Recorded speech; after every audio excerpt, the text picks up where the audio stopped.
Olá, eu sou a Mimi e trouxe uma história para você ouvir. Vamos lá? Assim me contaram, assim vos contarei. E começou mais uma vez o Era Uma Vez. A história de hoje é sobre a Páscoa. Será que a Páscoa é só o coelhinho e o chocolate no domingo? Não! A Páscoa é a história de Jesus. Vamos lá? Tudo começou lá em Jerusalém, quando uma moça chamada Maria foi agraciada por Deus, foi escolhida para gerar o Filho de Deus. E ela recebeu a visita do anjo Gabriel, que ao encontrar Maria, disse a ela: "Venha tu cheia de graça." E Maria, obediente como era, disse ao anjo: "Faça-se em mim segundo a tua vontade." E assim, Maria ficou grávida. Maria era noiva de José. Naquela época, uma moça tinha que se casar e não podia estar grávida, tá? José, quando soube que Maria estava grávida, ficou preocupado, pensou em abandoná-la, porque senão ela poderia ser apedrejada. Você sabe o que é apedrejado? As pessoas naquela época do nascimento de Jesus morriam por meio de pedras. A população atirava pedra nela e a pessoa vinha morrer. Então, mais uma vez, o anjo retorna e vai visitar José, dizendo a ele que Maria tinha sido a escolhida para gerar o Filho de Deus e que José foi escolhido para ser o pai, aquele que cuidaria e que protegeria tanto Maria quanto o bebê. Então, José escutou o chamado de Deus e assim foi. Maria teve Jesus cresceu e começou a anunciar a Deus por todo lugar onde ele andava. Ele fez milagres, curou pessoas, conversava com todos, pregando o amor, todo o ensinamento da fé, tudo aquilo que seu pai desejava que ele fizesse pelos homens da terra. Jesus andou por aqui anunciando paz e salvação. E com isso, ele juntou e transformou várias nações. Jesus tinha amigos. Os amigos de Deus eram os apóstolos. Foram escolhidos a dedo para caminhar junto com ele, na missão de evangelizar e curar toda a humanidade.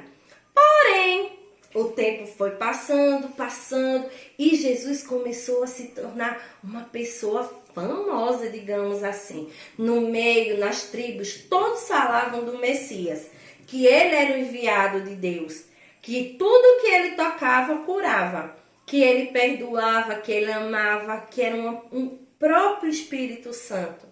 Então, os poderosos da época começaram a se inquietar, começaram a ter inveja de Jesus. Sabe como? Pelo grande poder que ele estava tendo sobre as pessoas, de cuidar, de proteger. Então, dentre os apóstolos, tinha um chamado de Judas Iscariote. Vocês sabem por que esse nome Judas Iscariote? Porque ele foi o traidor. Ele que revelou aos soldados de Pilatos o lugar onde o Senhor estava. E no dia que o Senhor instituiu a Eucaristia, foi a última ceia.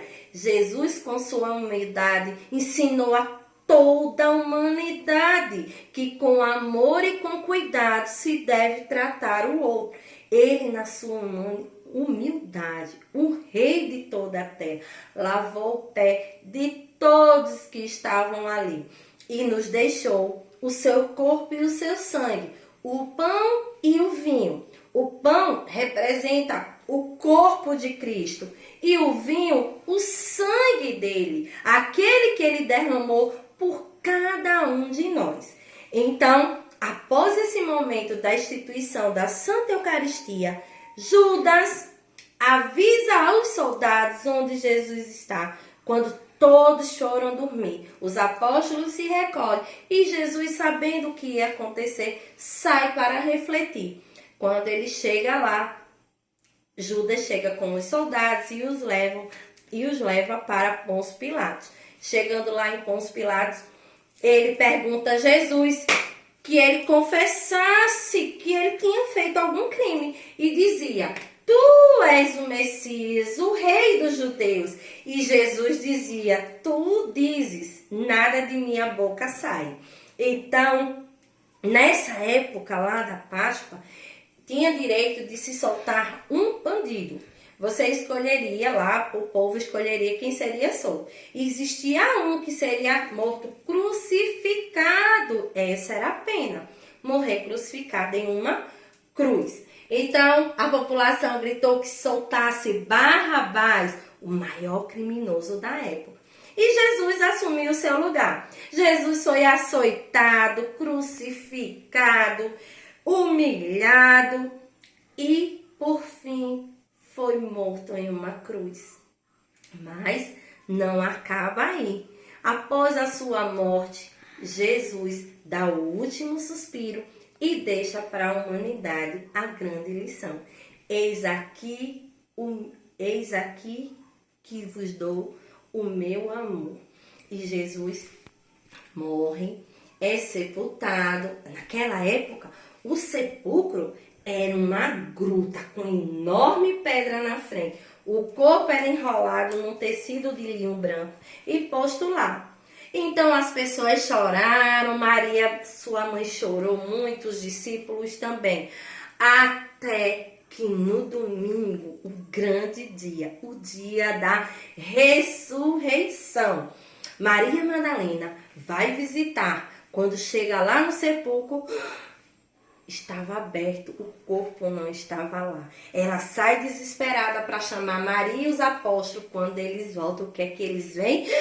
Jesus glorioso, ressuscitado. Jesus venceu a morte. Nada, mas nada impede. O Senhor está vivo no meio de nós, nos deixando a lição de que na cruz, o seu sangue derramado, ele pagou os nossos pecados, nos deu a garantia da vida eterna. Então, esse é o grande sentido da Páscoa, a garantia da vida eterna. Então, alegrai-vos no Senhor, pois ele ressuscitou. Então, a Páscoa, o coelho, representa a vida, a prosperidade. Como Jesus ressuscitou, a vida continua. Então, esse é o sentido da Páscoa. Desejo a todos vocês uma feliz Páscoa. E lembre-se, alegria, o Senhor ressuscitou. Assim me contaram, assim eu vos contei. Essa foi a história da Páscoa mais uma vez. Tchau, tchau!